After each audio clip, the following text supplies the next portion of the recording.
Yeah, man, guys, it's me, man. Well, we're back here again for the weekly Q&A. Remember, it's very easy to send in your question.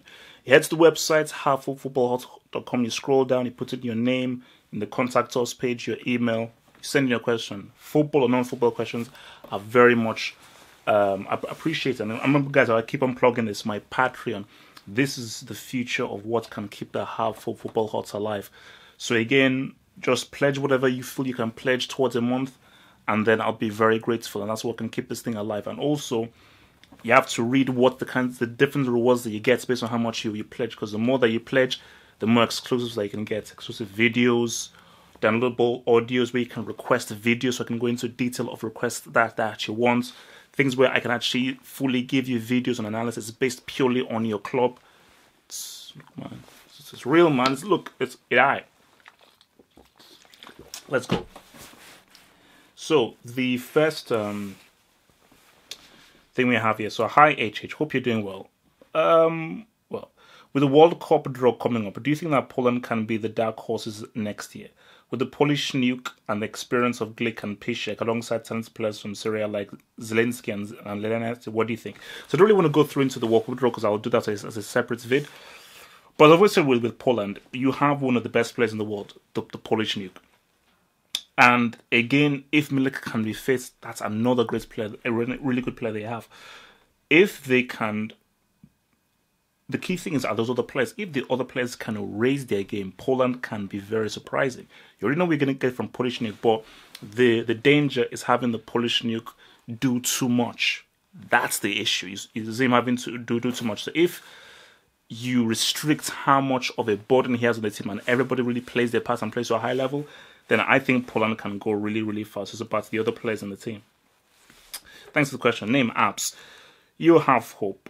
What is the future of football? I feel 10 to 15 years ago, it was at its peak of football. You could find at least 10 world-class strikers and play in every league. Anyway, why do you think Tupac is overrated? Elaborate. Who are your favorite rappers of all time? Okay. First of all, yeah, it is different. There are not that many very good strikers that are out now. And I think the reason for that, okay, let me just quickly.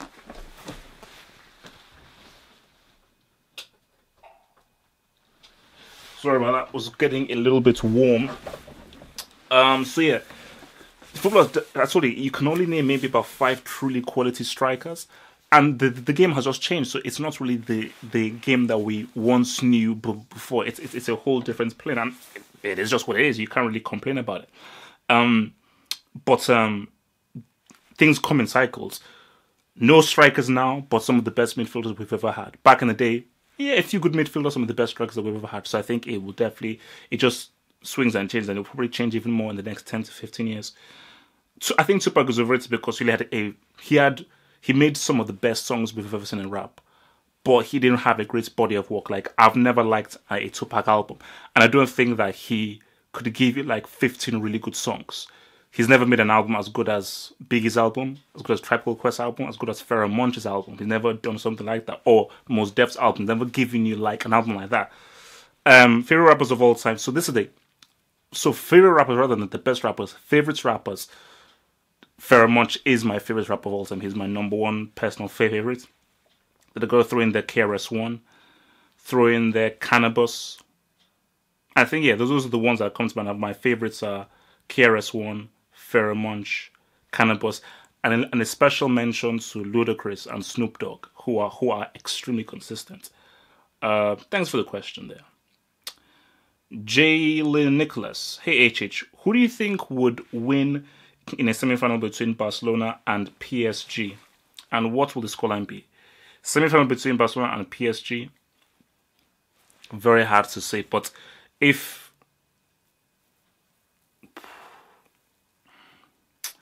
I may be wrong, but I would go with PSG because I just think that despite PSG's icky defense and how good Barcelona have been, I just think PSG's attack and their options in attack would be too much to overwhelm Barcelona. And I think because Barcelona do not have a Neymar, they have an aging Iniesta.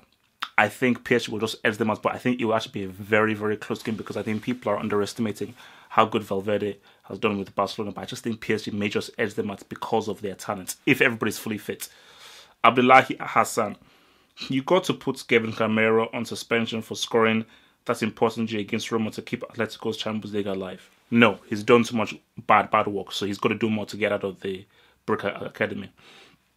Luis Adonte, hi HH, I've been watching your video since 2010. That's when I started. That's amazing. Thank you. You are the best. I'm a Ghanaian, but born and raised in Germany. I have 4 questions for you. 1. Ghana has qualified for every World Cup since 2006, but will not participate at the 2018 World Cup in Russia. This is really bad. How do you rate the current state of Ghanaian football? 2. Your top 5 African football nations, considering titles in junior and senior level, players, World Cup appearances, etc. 3. Do you think the Bundesliga should get rid of the 50+1 rule and open themselves for investors? 4. Do you listen to Afrobeats music? If so, who are your favorite artists? Okay, let's run through them. So 1, I think Ghana need a total revamp, because I always see the younger Ghanaian teams are always doing pretty good. But I think definitely the Ayew brothers have to go. The older people have to just completely go, and they've got to just put in a whole new young team. Even if they lose, they don't do well, that is the best thing that they have to do. They have to start from scratch, because Ghana at the last Nations Cup were embarrassing. They're really embarrassing. When you just look at how good they were in 2006 and 2010, it is scandalous that, because you should always keep on improving, but it's scandalous that they've taken such a nosedive and have declined. But yeah, they've got to just reset. Top 5 African football nations. I would still say Nigeria, based on what they did in the 90s. So in one particular order, Nigeria, Cameroon, Egypt, Ghana, and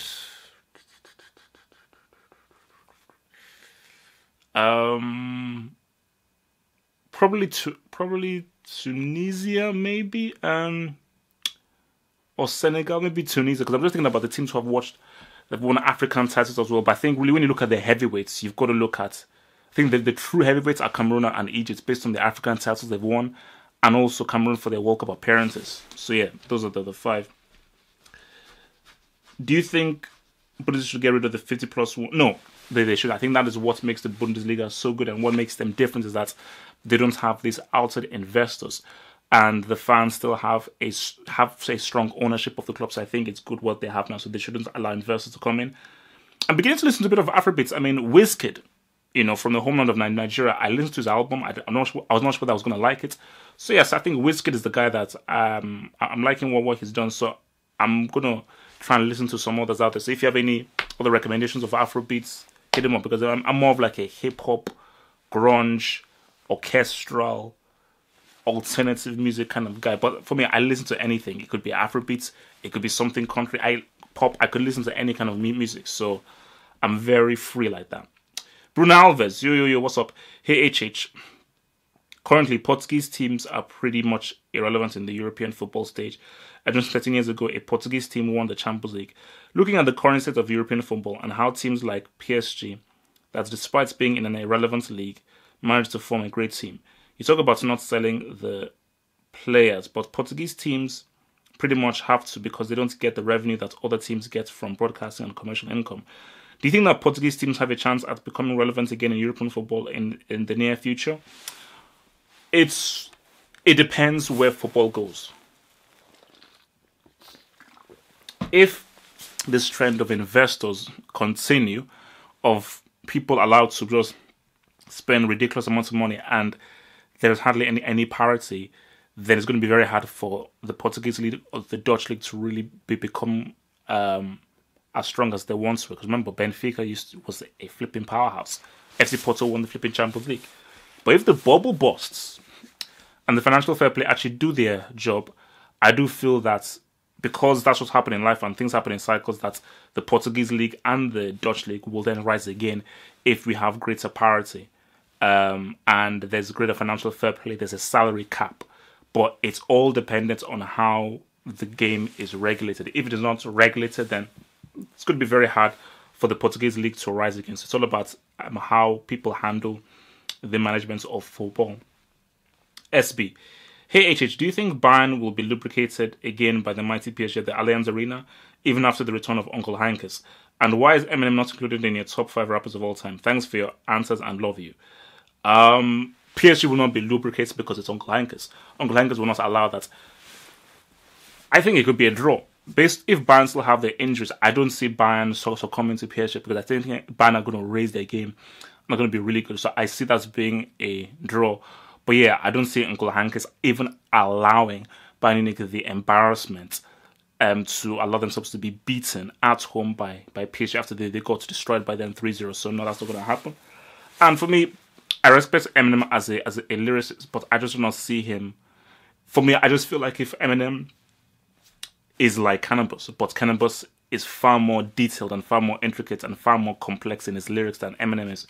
And for me, like, after Eminem's show, I've not listened to an album since the Eminem show. So Marshall Mathers LP, Slim Shady album, Eminem show. I think Eminem show is his best album, followed by Slim Shady, then Marshall Mathers LP. Since then, the albums too jokey, too gimmicky, too much comedy, too profane. I was listening to the Marshall Mathers LP recently, and Criminal is actually one of my favorite songs of his.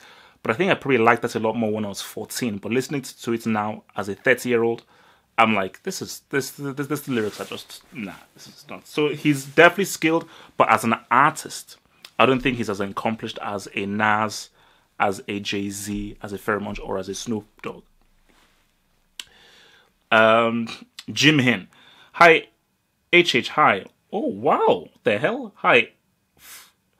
I'm from Japan, and I want to ask, what would you rather choose in your team? Peak Ozil or Peak Dele Alli? And do you think Ozil has a place at any top team at the current time as the likes of Barcelona, Bayern, PSG, or Man City? That's amazing. I've never actually received a message from somebody from Japan. I don't know whether you're living in Japan or not, but yeah, that's amazing. So, Peak Ozil, very easily. Because Peak Ozil is arguably the best playmaker in the world. Peak Dele Alli is a very good attacking midfielder. Peak Ozil is probably the best playmaker, creative mind in the world. And do you think Ozil has a place at any top team at the current time at the likes of Barcelona? Yeah, that's the key thing. A mediocre Ozil that doesn't give a crap couldn't get into IBA. A peak Ozil gets into any team in the world. Any team in the world, because his footballing brain and footballing IQ is off the charts. But so Ozil at his best, he can walk into any team because the kinds of passes that he sees, the way he plays the game, how inventive and how creative he is, brings a fourth dimension into any team. So yeah, that's that dude. So he walked into any team. Thanks for your question. Name Shutank Pandey. My man, hey HH, if Bayern Munich was in the Premier League this season, where will they be? Top of the league, fighting for top 4, chasing Man City. What would be the points difference? Bayern Munich as of right now, that's the key. Bayern Munich as of right now, I think they would be like a few points behind the Man City. I think they would definitely do better than United and the other teams, but I would see them. I don't think they'll be able to keep up pace with Man City because I think that Man City is playing football at a very high level. So I would say they'll probably be about 4 or 5 points off of Man City, because in the Premier League, yes, there'll be a lot of teams, but I think Bayern Munich will definitely struggle away from home in a lot of the northern colder regions where that whole long ball and route one could be a very different style for them to cope with. Thanks for the question. Clearfast Busua. Hi, HH. My question is that I'm a 19-year-old football player at my local small club. I am a midfielder, fast, have a bit of strength, and can beat my man on the wings. What advice can you give me to be better at my game or improve my game or skill to be effective out wide? First thing I would say is be good with both feet. That's the first thing I would say. If you're right-footed, train with your left foot, because what you want is you want a situation where the defender doesn't know where you're going to go. So the defender doesn't know whether you can go on the inside or the outside, because again, you may have a defender who is really strong at the defending. someone on the outside, but very weak on the inside. So what you want is variation. So therefore, you can go left, you can go right. Work on your crossing. I keep on saying this, work on your crossing. We do not see enough wingers who know how to get to the byline and cross. You put in a good quality cross, a striker will thank you and buy you flowers. Probably even a car for yourself. Probably buy a flipping for Ferrari. So work on your crosses. And try and just also watch De Bruyne.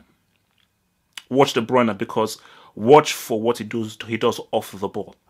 Because your positioning and your spacing is crucial. Your spacing when your team has the ball deep, especially when your team has the ball on the break, it's very important to work on your spacing of getting out wide, evading the defender, and trying to keep yourself onside. So I think definitely watch De Bruyne, watch what De Bruyne does and how he moves off of the ball. So those are things.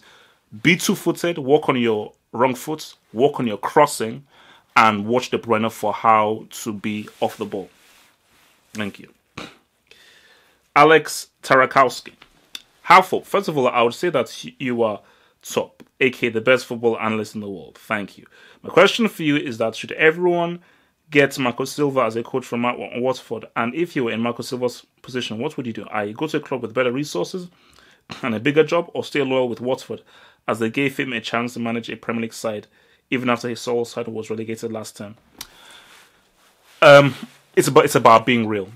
You have to be real. I think the realness is you have to pretty much just say, look, man, if a team with better resources comes in and they want me, I'm thankful for what Watford have done for me, but I've got to think of myself, I've got to think of my family, I've got to think of my career. So if Barcelona are knocking on the door for me, or Roma are knocking on the door, or Inter Milan, I can't say no. And Inter Milan would understand that. So I think, you should be definitely indebted into people, but up to a point. And I think clubs should definitely respect managers. Obviously, if you're leaving for like West Brom, that's different. But if you're leaving for United or for Barcelona, that's bloody understandable. Thanks for the question. YL Dungos. HH, what is your favorite formation and why? It has to be the 4-3-3. 4-3 is my favorite formation because, first of all, I always like having a back four because that means you have the ability to play with wing backs and stretch the play. I like having three midfielders because, again, I can have one guy become the DM, the holding midfielder, and then I have the central midfield partnership. So I have a midfielder who can go slightly up or go slightly back, and another midfielder who really holds the position in the center of the midfield. So you have your DM, your central midfielder, and your attacking midfielder. But even within the three of them, they all defend together and they can attack together. So they all do the work in the middle. And I always like having three options in strikers. So I like having a playmaker in number 10. And I always love, as you well know, I love having two strikers. I like having a playmaker in behind two strikers who can play off each other in a strike partnership, but also give the playmaker, the number 10, different options for when they're passing the ball, either as a through ball or as a long ball over. So that's why I like the 4-3-3. Damian Adeluku. Hey HH, I love your vids. My question is, who do you think Chelsea should get in January and sell? They need a defender. They definitely need a defender. I would inquire about Koulibaly. I don't think they'll get him because of Napoli will be trying to win this Serie, but I would definitely inquire about Koulibaly. I would. Who else is out there? Because I think they definitely need another top quality defender. Beyond that,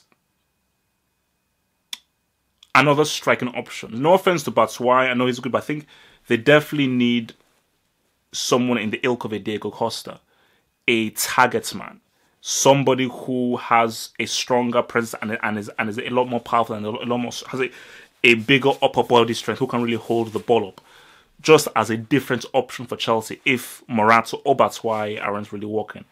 And who should they sell? I don't think they should sell anybody. I really don't think they should sell anybody because the obvious answer would be sell Batshuayi.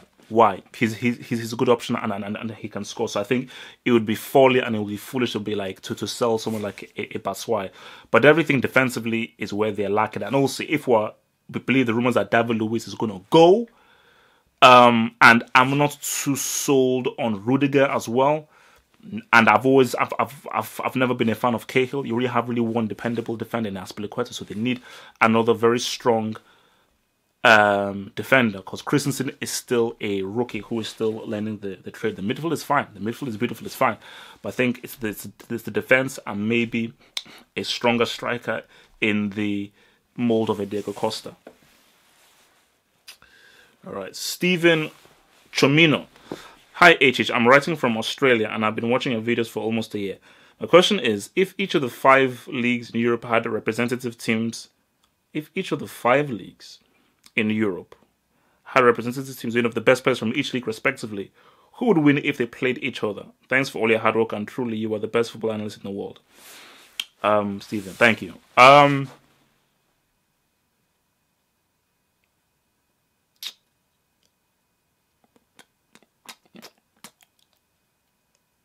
That's a tough one.